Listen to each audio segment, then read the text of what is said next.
Бағиланың жүдеу тұрмыс кешіп жүргеніне 20 жылға жуық уақыт болыпты. Қайта соңғы жылдары балалары ер жетіп, ел қатарына қосылған соң, кішкене еңсе тіктегенде, ол кейде өзінің осыншалық қиындықты өткергеніне, бір кездегі ашумен айтқан бір ауыз артық сөзінің әсері деп налиды. Кейде өзін жұбатып, егер сол кезде осындай шешім қабылдамағанда қазір жер басып жүрмес пе едім дегендей ойға қалады. Бағила мектеп бітірген соң бірден ақ бантикті ақ орамалға айырбастады. Әрине, өз еркімен емес. Аққұба келген ұзын шашты, сүйкімді қызға қуаныштың көзі көптен түсіп жүргенді. Мектеп бітірген күні қармағына ілді. Бағила қуанышты бұрын сырттай таныса да сыр тартып көрмеген. Бастапқыда басып алып қашқан жанға қанша қарсылық білдірсе де, үлкендер сөзінен асып кете алмай, ақыры ырқына көнді. Бір үміті қатал анасында еді. Анам келіп алып кетер деген. Бірақ олай болмады. Қайта анасы бай қуатты жерге барды. Өзімнің рулас ініме тиді деп кешірім сұрап барғандарды қуана қарсы алды. Қуаныштың әкесі совхозда қойшы болды. Ауылдан 200 шақырым жерде үлкен төбеден асып түссең, көз алдыңда ақбоз үлкен үй көрінеді. Маңында мыңғырған мал жататын. Осы үйдің күйбің тірлігі жаңа түскен келінге алғашында оңайға соқпағанымен, бертін келе үйренісіп кетті. Оның үстіне қатал енеде қаһарын жиі төгіп қоятын. Таң бозында сиырдың мөңіреген даусынан шошып оянған Бағила аяғын ілбіп басып қораға да жетті. Күз мезгілі болатын.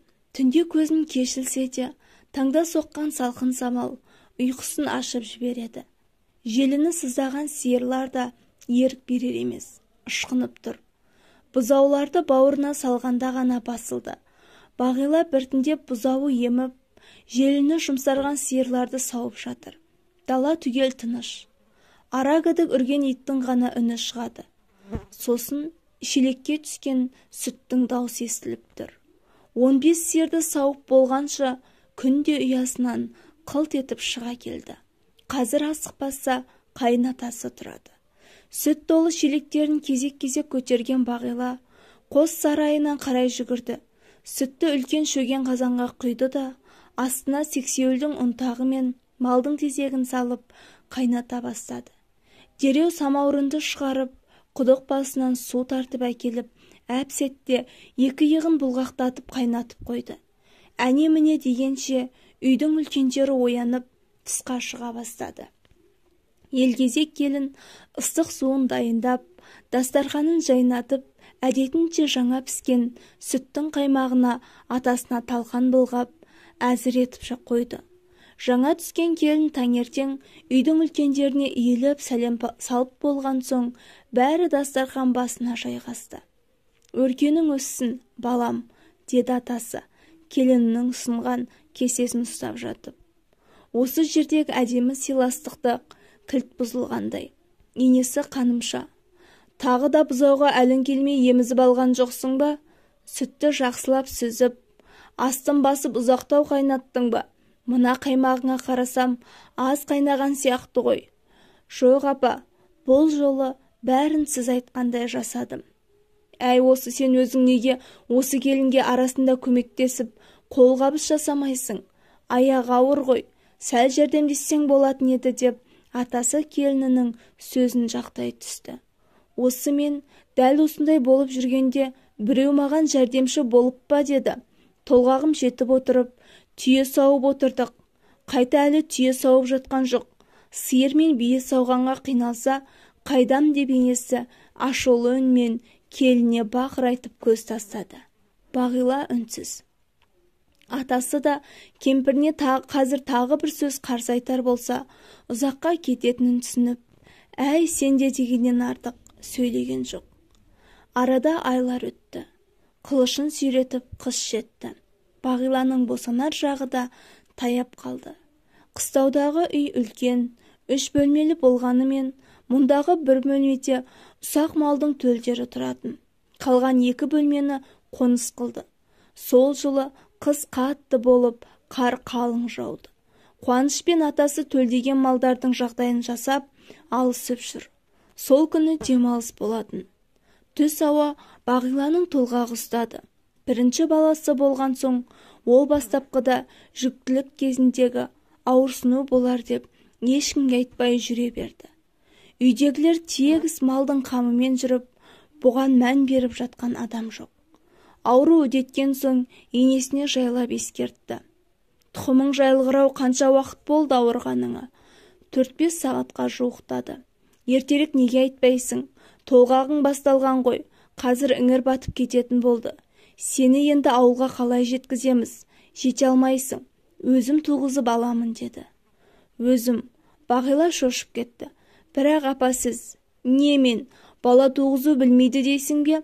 Біле білсең, мына сенің күйеуіңді тірі жанның көмегінсіз, өзім босанып, өзім кіндігін кескем. Қой жайып келген енем бала құшақтап отырғанды көріп талып түсе жаздаған. Сенің қасыңда қайта мен бармын, ештеңеден қорықпа, бәрі жақсы болады деп Бағиланы жұбатты.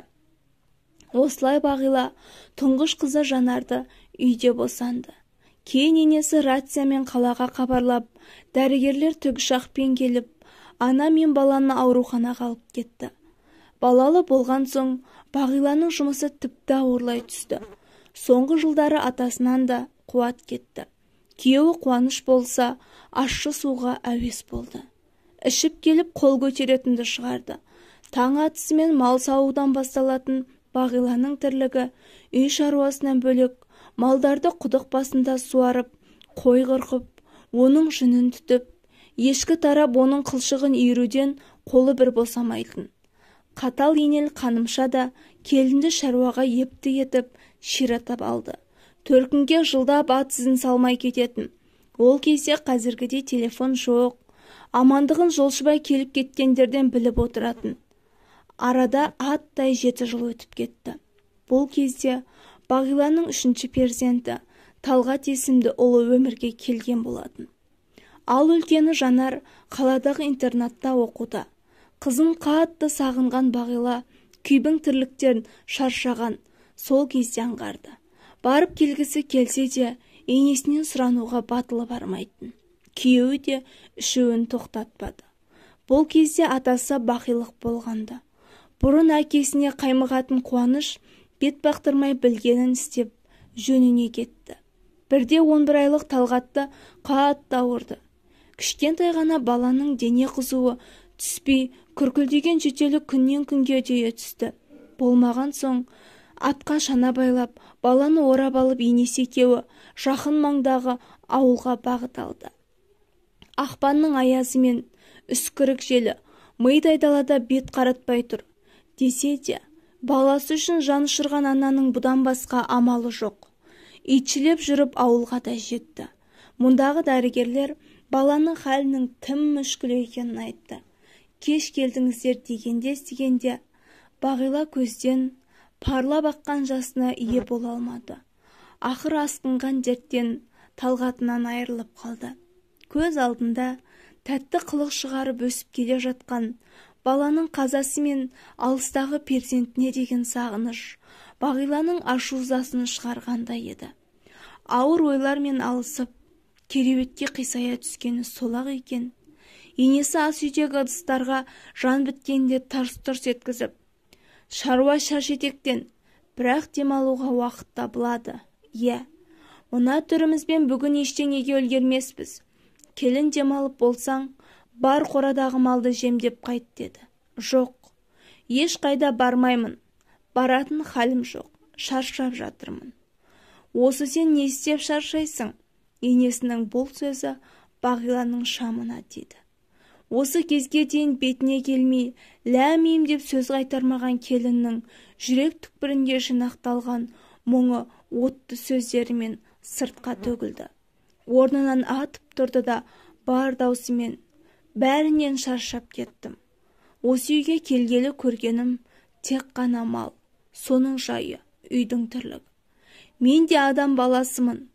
Бір балам осы малдың соңында жүріп, уақытында ем жасамағандықтан өлді. Бір баламды көрмегеніме 5 ай болды. Бәрінен шаршадым. Осы мал құрып, тып-типыл болса екен, мен ауылға кетемін.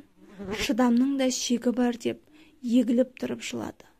Аңтарылып қалған енесі іштей, әйел затының қайғысын түсінгендей, бұл жолы қаһарын төкпеді. Өмір бақи мал соңында жүрсек те, біз өлген жоқпыз. Байың ерсе, ел ішіне көшемін десеңдер, өздерің біліңдер. Бірақ мына мал тұрғанда, мен ешқайда бармаймын деді енесі. Айтқандай-ақ, сол жылы қыс қатты болды. Қуаныш малды қараусыз қалдырып, өз әніне басып, ішімдігін ішіп кетті.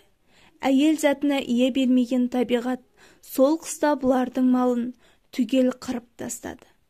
Енді малды ауылда отырғаннан пайда жоғын түсінген енесі ауылға көшіп келді. Бұған Бағила қуанды. Бірақ бұрынғыдай молшылық дәурен бұлардың басынан көшті. Оның орнына жоқшылық пен сүреңсіз өмір басталды. Сонда да болса елден қалмай, еңбектеніп өмір сүрді. Жылдар өзіне керегін алды, сыйын берді. Бүгінде Бағиланың денсаулығындағы аздаған кінәрат болмаса, бір түсінгені, айтылған әрбір сөздің киесі бары. Ол өзі айтқан сол сөздің қабыл болып, өмірінің жоқшылыққа қарай бұрыларын сол кезде білген жоқ. Бірақ өмірден сабақ алған жан сөз қадірін түсінеді. Егер сіздерге видео ұнаған болса, арнама тіркеліп, пікір қалдыра кетіңіздер. Назарларыңызға рахмет.